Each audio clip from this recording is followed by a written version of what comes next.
अच्छा जी, अब हम इस पे बात कर लेते हैं चैप्टर 1 की थ्योरी पर।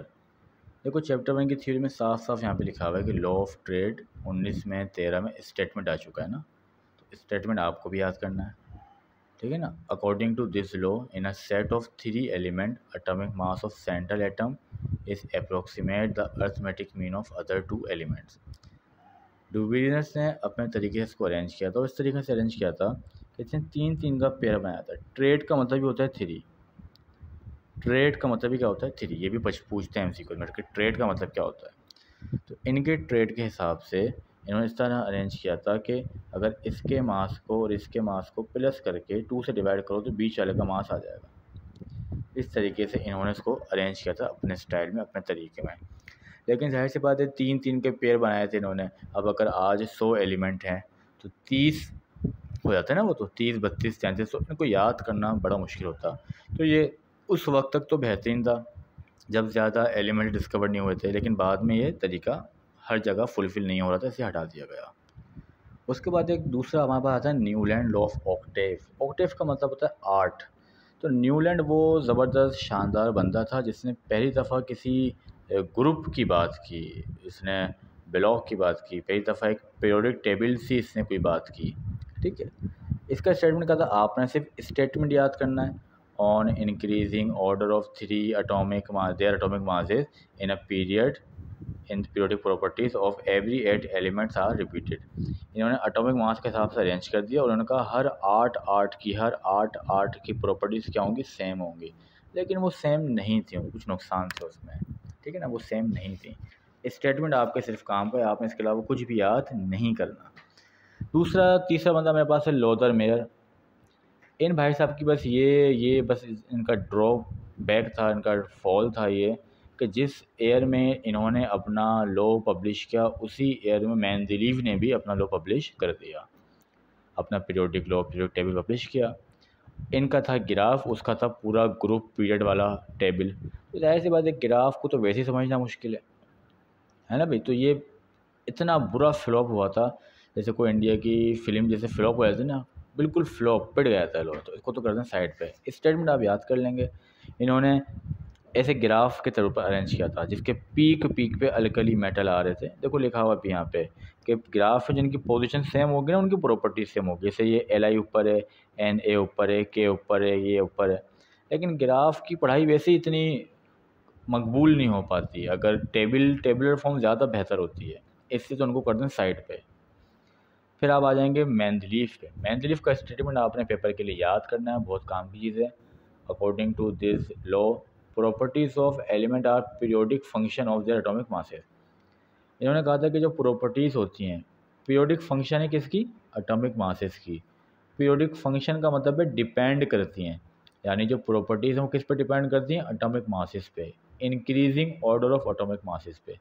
यानी जिसने सबको एटॉमिक मास के हिसाब से अरेंज कर दिया। फ़ायदे और नुकसान दोनों आपको इसके याद करने, काम की चीज़ें। इसके फ़ायदे और नुकसान दोनों पेपर में आते हैं। मेंडलीव बड़ा सुपर हिट टॉपिक है।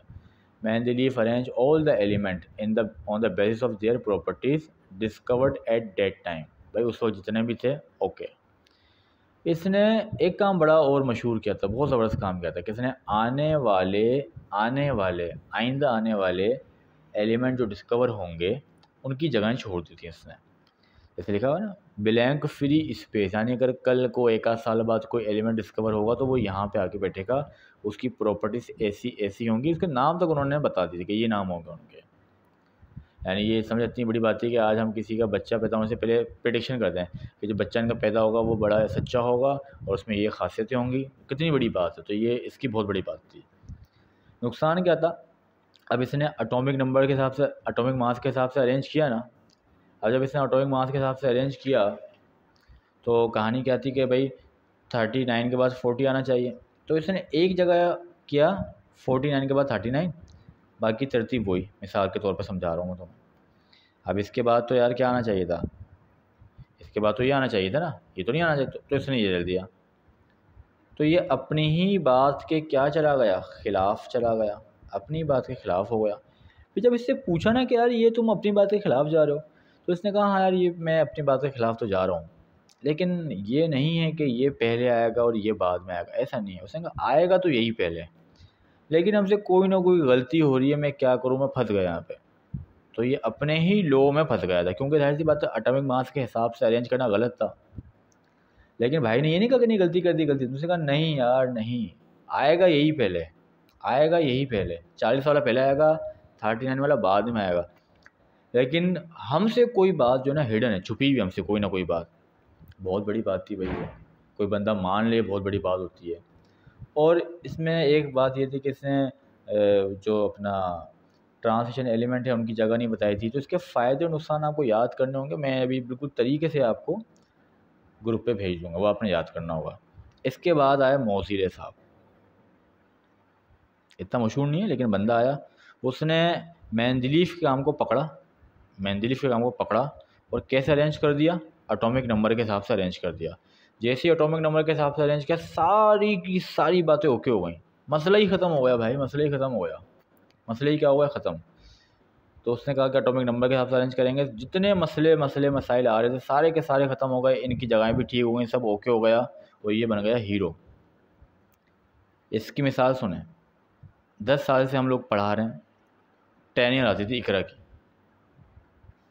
इकरा की 10 ईयर में क्या होता था, सवाल जो होते ना चैप्टर वाइज सेपरेट नहीं थे, इकरा, अली, अहमद बहुत सारे थे। उसके बाद आए यूसुफ़ीज़। यूसुफ भाई ने क्या किया कि तमाम की जो 10 ईयर थी उनमें तमाम सवालों को चैप्टर वाइज डाल दिया कि यार चैप्टर 13 से क्या क्या सवाल आए, चैप्टर 2 से क्या क्या सवाल आए। यानी अरेंजमेंट बस नई तरीके से कर दी, ना इन्होंने सवाल ढूंढे, ना कोई सवाल उन्होंने, ना इन्होंने 10 ईयर बनाने का ट्रेंड शुरू किया, वो किसी और ने किया था।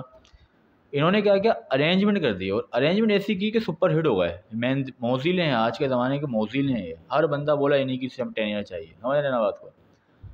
तो मैं ये सारा काम आपको भेज देता हूँ, इसमें कोई मसला होता है आप मुझसे पूछ लेंगे।